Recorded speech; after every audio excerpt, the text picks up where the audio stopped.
오늘도 우리 옆사람, 앞뒤 사람 이렇게 인사하면서 교제하는 시간을 갖겠습니다.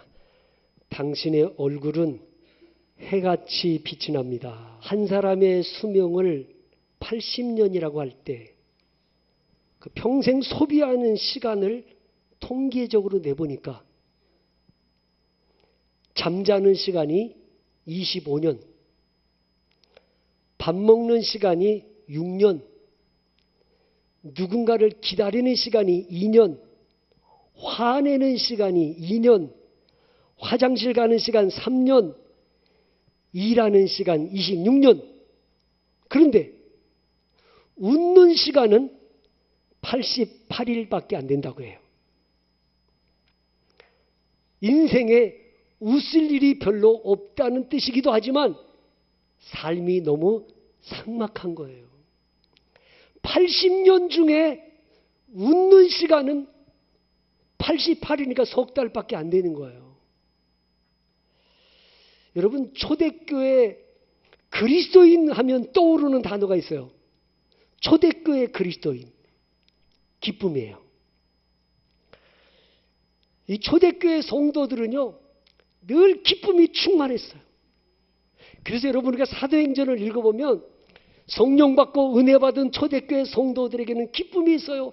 기쁨으로 서로 떡을 떼고 순전한 마음으로 함께 떡을 떼고, 핍박을 받으면서도 기뻐하고. 이 초대교회 성도들의 삶이 풍요롭거나 여유로웠기 때문에 기쁨이 있었던 건 아니에요. 초대교회 그리스도인들은 엄청난 박해와 위협을 받으면서 살았어요. 평생을 신앙의 자유를 지키기 위해서 지하 동굴에서, 카타콤에서 평생을 지하에서 보내는 사람도 있고요. 또는 로마 원형 경기장에서 굶주린 사자들에게 찢겨 죽어가는 순교자들도 있었습니다. 이렇게 박해와 죽음의 공포에 시달리면서도 그들에게는 기쁨이 있었어요. 제가 코바디스라는 영화를 보면서 그 코바디스라는 영화에서 잊을 수 없는 명장면을 꼽으라면 아마도 네로 황제가 로마시에다가 불을 질러놓고 그 방화범이 기독교인들이다 이렇게 누명을 씌워가지고 기독교인들을 모두 잡아들이거라. 기독교인들을 모두 잡아다가 로마 원형 경기장에다가 기독교인들을 다 모아놓고 이제 곧 굶주린 사자들을 풀어서 기독교인들을 죽이는 거예요. 이제 기독교인들이 로마 원형 경기장에 다 모여 있어요. 이제 나팔이 울려 퍼지면 사자들이 나올 거예요. 그때 이 기독교인들이 서로 부둥켜 안고 찬송가를 부릅니다. 그때 네로 황제가 저것들이 지금 죽음에 임박해 있는데 찬송가를 불러 빨리 처치해라. 나팔을 붑니다. 나팔을 부니까 사자 입구를 여니까 사자들이 막 뛰쳐나와요. 그리고 사람들을 다 막 삼키고 찢기고 다 죽었어요. 그런데 네로가 그러는 거예요. 저 시신을 치우지 말고 그냥 내둬라. 내가 가서 한번 확인해 보겠다. 그리고 네로가 직접 내려가서 그 죽은 그리스도인들의 얼굴을 살피는 거예요. 그러면서 네로가 소스라치게 놀라죠. 왜 놀랐습니까? 어찌 이럴 수 있단 말이냐? 어떻게 죽어가면서 얼굴에 웃음이 있을 수 있냐? 그러면서 네로가 깜짝 놀래요. 어떻게 이럴 수 있지? 죽어가면서 웃을 수 있는 게 어떻게 이럴 수 있냐 말이죠. 여러분, 초대교회 성도들, 그들에게는 기쁨이 충만했어요. 세상이 감당할 수 없는 사람들이에요. 박해와 죽음 앞에서도 기쁨을 잃지 않는 능력을 가진 그리스도인들이었어요. 사도행전 5장 40절 41절 말씀에 그들이 옳게 여겨 사도들을 불러들여 채찍질하며 예수 이름으로 말하는 것을 금하고 놓으니 사도들은 그 이름을 위하여 능력받는 일에 합당한 자로 여기심을 기뻐하면서 공회 앞을 떠나니라. 박해를 받으면서도 기뻐했어요. 고린도후서 6장 10절에서 사도 바울이 말합니다. 근심하는 자 같으나 항상 기뻐하고. 여러분, 바울은 수없이 옥에 갇혔잖아요. 매를 맞기도 하고 죽을 고비도 넘기고 줄이고 목마르기도 했습니다. 인간적으로는 근심하고 두려워해야 되는데 바울은 항상 기뻐했습니다. 이유가 뭐예요? 주님이 바울과 함께 하시는 성령 충만한 삶을 살았기 때문인 거예요. 성령 충만은 곧 기쁨 충만이다. 그리스도인의 능력은 기쁨 속에 살아가는 거예요. 지금은 고인이 되셨습니다마는 한때 많은 암 환자들에게 희망을 심어주던 분이 있어요. 이희대 박사님이란 분이에요. 이 이희대 박사님은 우리나라 유방암의 권위자예요. 영동 세브란스 병원 암센터 소장으로 계셨던 분이에요. 그런데 이 이희대 박사님이 2003년도에 대장암 판정을 받습니다. 그리고 1년 후에 이 대장암이 간까지 암이 전이되고 골반까지 암이 전이가 됩니다. 수없이 방사선 치료를 받고 항암 치료 받았습니다. 나중에는 골반뼈를 제거하는 수술까지 받았습니다. 대한민국 최고의 암치료 전문 의사가 암에 걸렸으니 기가 막힌 일이죠. 이분이 신앙생활을 하지 않던 분인데 암과 투병하면서 교회를 다니게 됐고 하나님의 은혜를 받아 구원을 받아요. 그동안에 원망도 하고 불평도 했지만 신앙을 가지고 나서부터 도리어 하나님께 감사하면서 목요일마다 환자들을 모아놓고 성경 공부를 하고 예배를 드리면서 환자들에게 복음을 전하는 전도자가 됩니다.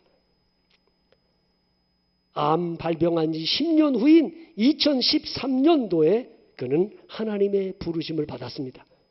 하지만 그는 암과의 투병을 하는 동안에 그는 이런 고백을 했습니다. 내 마음은 기쁩니다.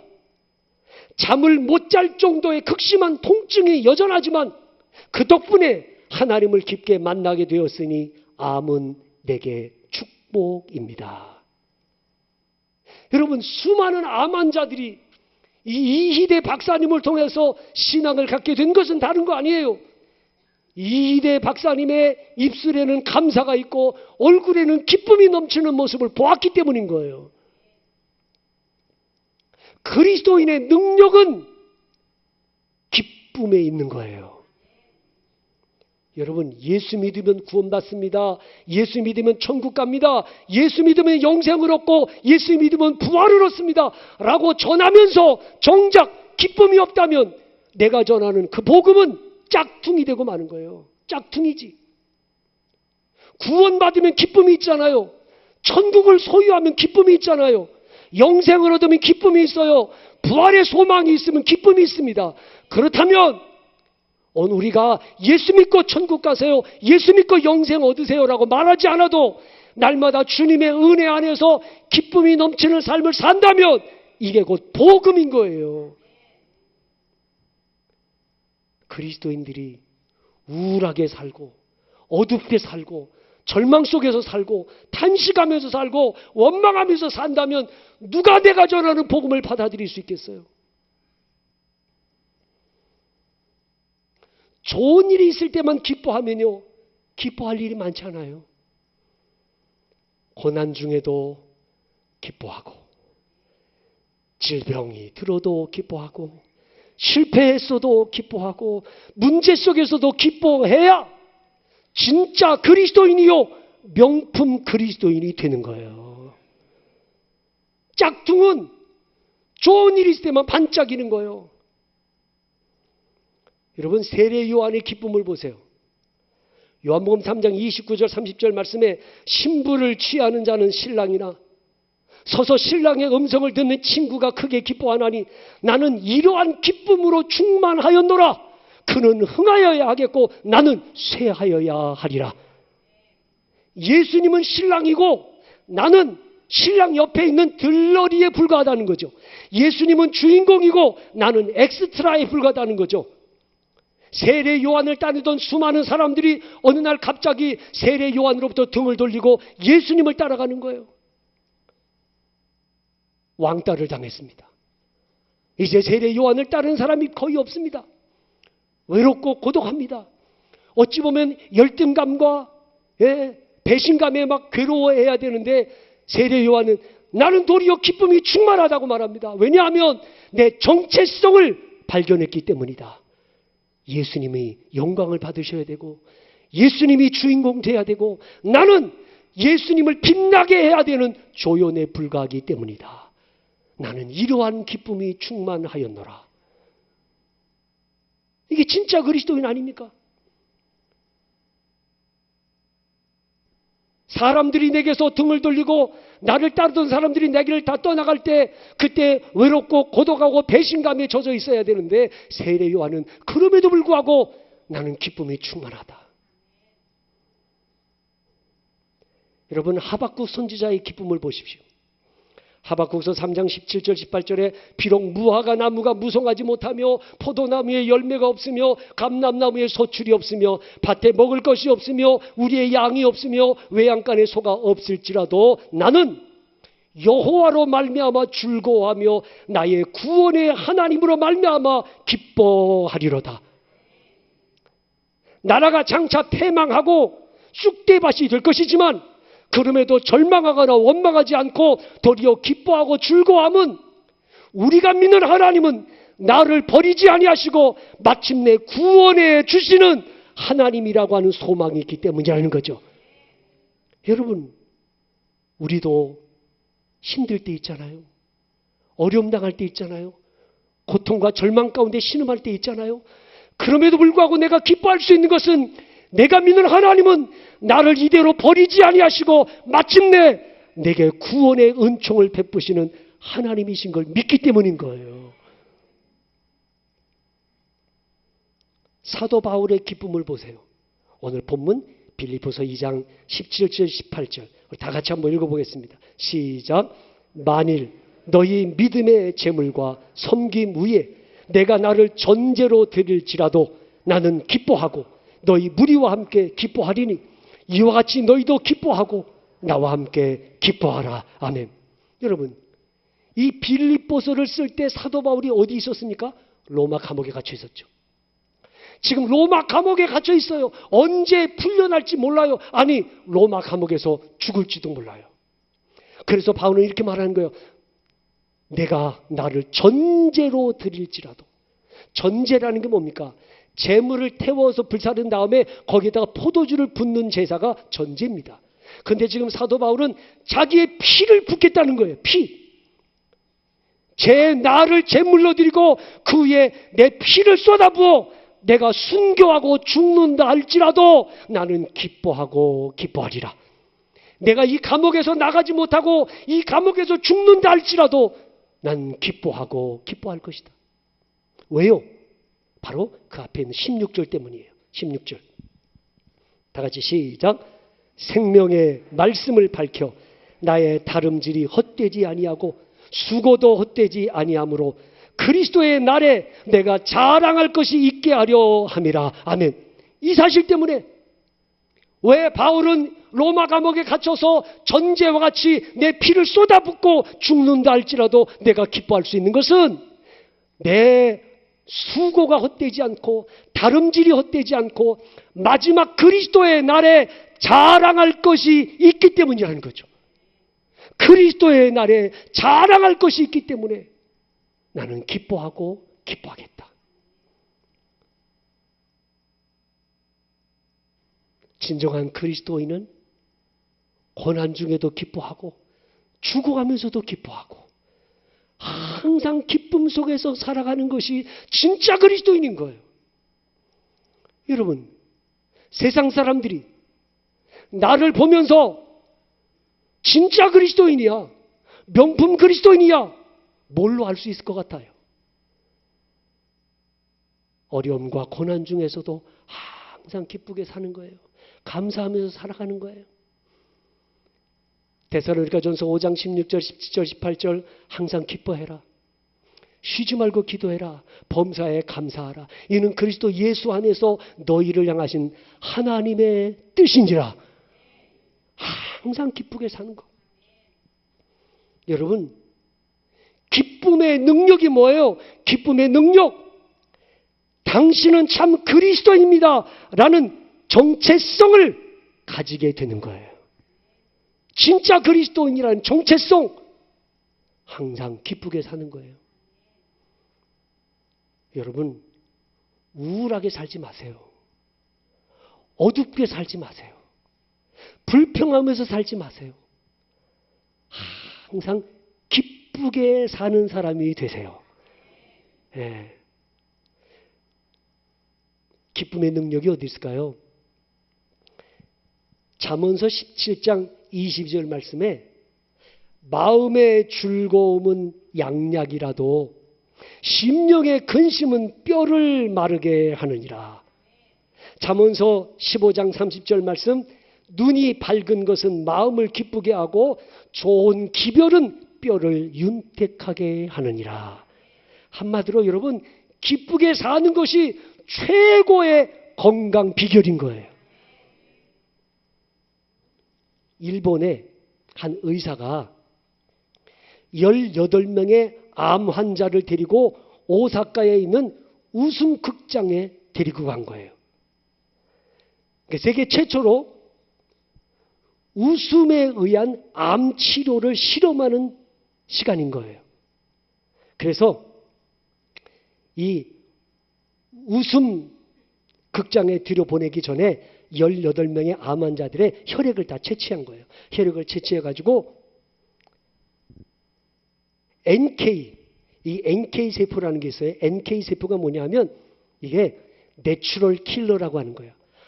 암 세포를 죽이는, 암을 죽이는 면역 세포, 이걸 NK 세포라고 하는데 NK 세포를 검사한 거예요. 그리고 3시간 동안에 그 오사카 웃음극장에 들어가가지고 거기서 환자들이 꽁투와 만담을 보면서 막 배꼽 빠지게 웃었어요. 3시간 동안 시컷 웃고 나와가지고 다시 이제 NK 이 세포를 검사한 거예요. 그랬더니 이 웃기 전보다 3시간 동안 웃고 나와서 검사해 보니까 NK 세포가 6배나 증가했다는 거죠. 에? 여러분, 설교 시간에도 잘 웃어야 돼. 심각하게 앉아있지 말고. 에? 잘 웃는 사람이 병에 잘 안 걸려. 에? 양로원과 유치원의 차이가 뭔 줄 알아? 양로원은 그렇게 어르신들이 많은데도 조용해.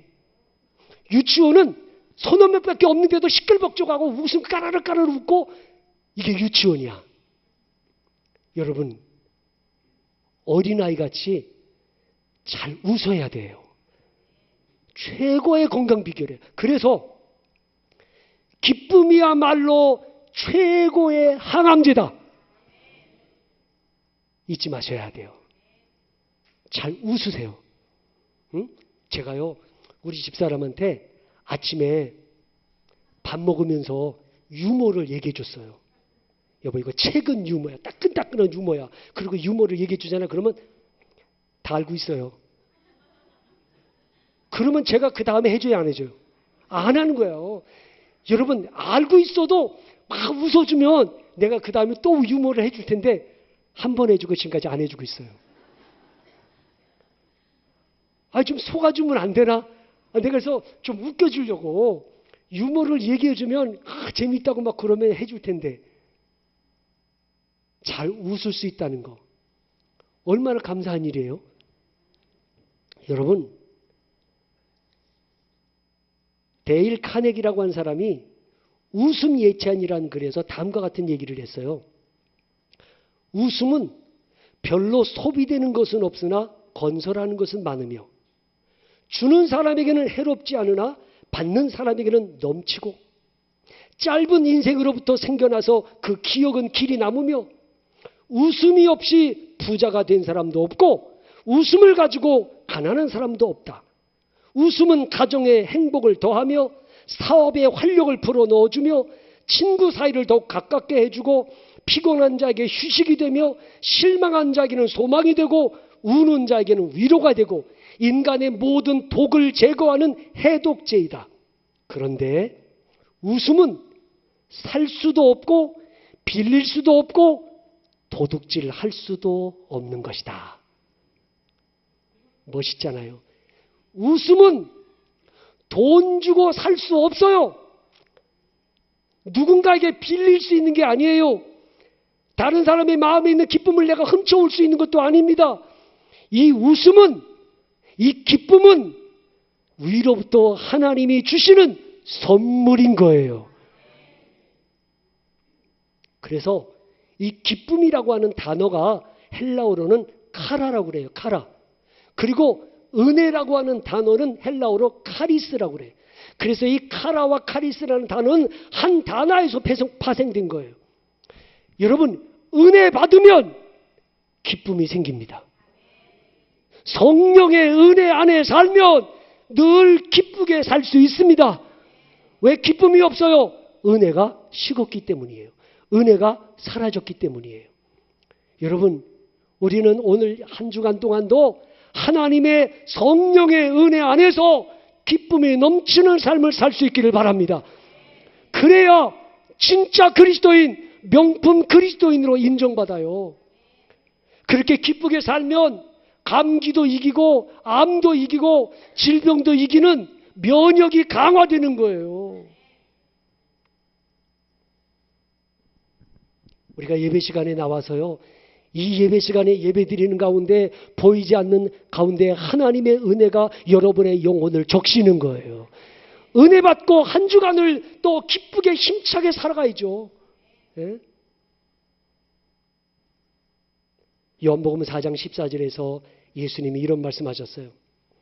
내가 주는 물을 마시는 자는 영원히 목마르지 아니하리니 내가 주는 물은 그 속에서 영생하도록 솟아나는 샘물이 되리라. 오늘 주님이 주시는 기쁨, 세상이 주는 기쁨은 찰나적이에요. 잠깐이에요. 그러나 주님이 주시는 기쁨은 내 속에서 샘솟듯 솟아나는 기쁨이라는 것이죠. 기쁨에는 능력이 있어요. 우리의 몸을 강건하게 해주고 병을 이기는, 우리 몸의 독소를 제거하는 해독제 역할을 해주고 암을 이기는 항암제 역할을 해주기도 하고, 기쁘게 살면 내가 참 그리스도인이라는 걸 세상 사람들이 인정해 줘요. 여러분, 늘 기쁘게 사세요. 감사하면서 사세요. 예, 여러분의 얼굴에 웃음이 가득할 수 있기를 바라요. 스데반 집사님처럼 그 얼굴이 천사의 얼굴과 같더라. 오늘 우리의 모습이 그랬으면 좋겠어요. 이제는 여러분 나이 60이 넘었는데 예쁘면 뭐 할 것이고, 그 얼굴이 그 얼굴이에요. 60 넘어가면 인물의 평준화가 와. 근데 진짜 중요한 건 뭐예요? 웃음이 있는 거야. 여러분, 얼굴에 웃음이 있는 사람이 정말 아름다운 사람인 거예요. 눈이 크고 코가 어떻고 아무 소용없어. 이제는 진짜 예쁜 사람, 진짜 아름다운 사람, 웃음 있는 사람이야. 예수 믿고 이 기쁨을 누리면서 살아가는 하나님의 사람들이 되시기를 주님의 이름으로 축원합니다. 기도하겠습니다.